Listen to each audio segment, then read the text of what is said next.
Regarding sa ano nga yung case mo, Sir Revin? Central retina occlusion. Yan, si Sir Revin po yung lagi po namin, ito yung unang-una sa mga testimonies. Pag nag-slides tayo, diba? Pag nakakita kayo ng gwapong lumabas sa testimonies, si Sir Revin yun. Pero yung case po kasi niya is central retinal occlusion. Ano po ba yung nangyari doon, Sir? Ano siya, yung pinakadugo daw sa mata, dun sa may likod ng retina ko, ano na, bumara na. So parang hindi na siya, sinabi din nung, yun nga, yung dalawang doktor, sabi, hindi na siya pwedeng operahan, wala na din daw talagang pag-asa.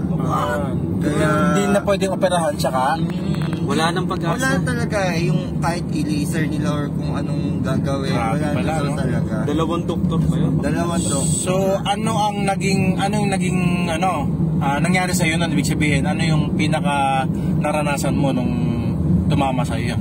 Ano ko noon, dumating nga sa point na hindi ko na alam yung kinakain ko.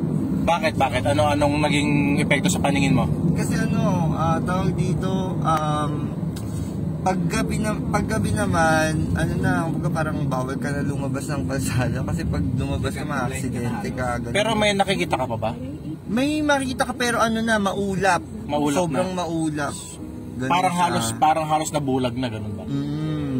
Tapos nakakasanggi ako ng tao, ganun. Hindi na malinaw yung paningin mo.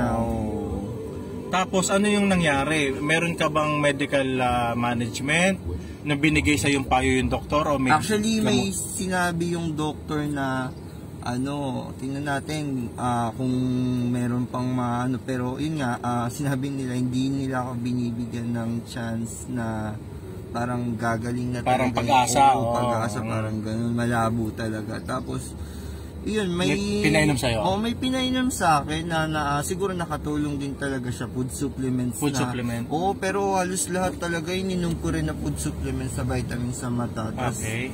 Yun din, ito nga, syempre yung iron spec. Ayun. So, aside sa supplements, sinabayan mo ng iron spec? Okay. Yun.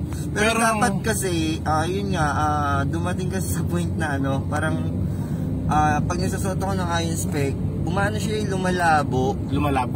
Oo. Tas lalo na nung nagsuot ako ng GSO910, sobrang ang dilim na. Dumilim, kaya... Pero hindi mo tinigil? Hindi ko tinigil, pero tinatanggal-tanggal ko kasi siguro. Dumating sa point, tinatanggal-tanggal ko. Tapos nung sinabi ko sa sarili ko, nung by that January kasi na 2021 ng January, sabi ko sa sarili ko, hindi ko natatanggal ano mang mangyari.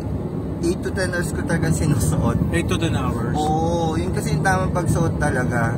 So, inaabot ng gaano katagal yung... Hanggang yun, April ng 3rd week. Tapos kasi... January to April? Oo, January to April. Halos 3 months. 4 months. Magpa 4 months. Almost 4 months. 3rd week So, after 4 months? Oo.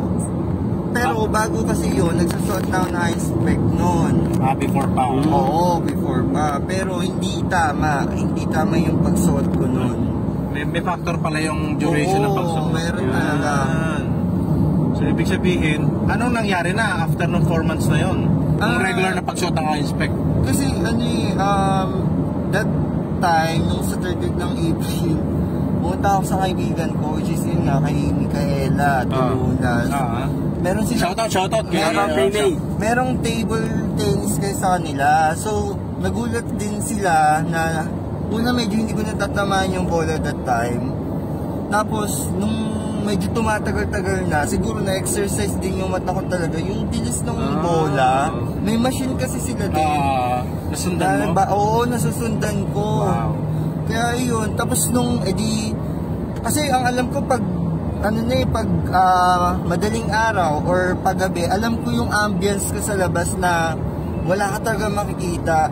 Tapos nagulat ako nung madaling araw kasi kami umalis nagulat ako, iba na yung ambience sa labas. Nakaninaw mo na siya? Oo, iba siya. Salamat sa Diyos, grabe. Ganon.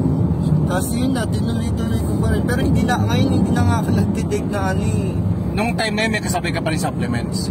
ano na, gusto ko na ako. Siguro pa isa-isa na lang.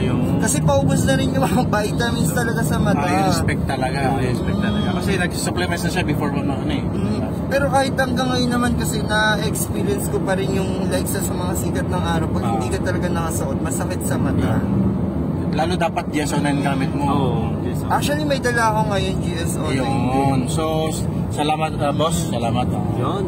At congrats kasi isa ka na sa magiging pinaka-powerful na testimony sa MGI.